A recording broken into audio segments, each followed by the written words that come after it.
there is a solid case for a solid rise. That's what the government is supporting. It's not without risks. It does have a bit of an impact on inflation. It could have a bit of an impact on unemployment, but relatively expected. Any rise in the minimum wage will be delivered at about the same time as the Stage 3 tax cuts. If agreed to by the Fair Work Commission, talk us through the implications as you see them for inflation. Well, Australia remains a nation with an inflation problem. It's getting a lot better, but it is not defeated as an enemy. Part of the challenge that Australia has that the rest of the world doesn't is that we're tipping $20 billion into the hands of families through tax cuts in the middle of the year. This says we will tip even more through an increase in minimum and award wages. Other things equal, that income will keep the economy going, but it'll also run the risk of keeping inflation going a bit too. Does that mean inflation can't go down while wages go up? If you're wanting a better outcome in Australia, it's safer if inflation goes down rather than wages go up in the race between wages and prices. Because if it's wages winning that race too much, it runs the risk of the race continuing.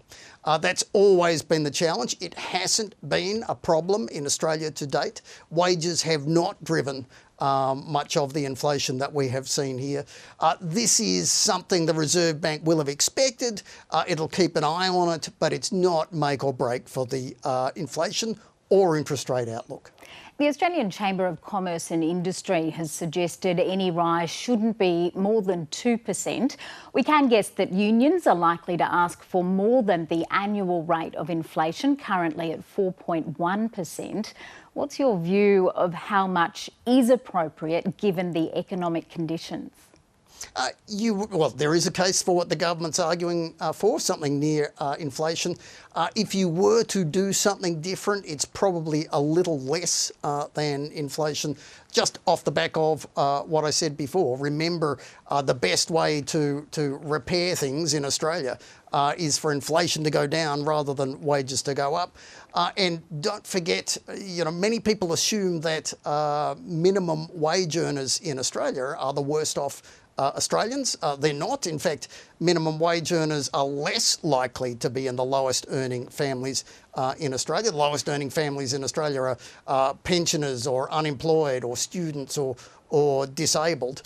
Minimum wage Australia is actually middle income Australia. And so, given what you have just said, how would you describe the government's submission? Is it asking for too much? It's not a surprise. It is maybe slightly more than I would deliver if I was on the Fair Work Commission, but it's unlikely to cause major damage to inflation, to interest rates or to unemployment. Markets did push back expectations of when the RBA is likely to start cutting rates based on the strength of recent jobs data.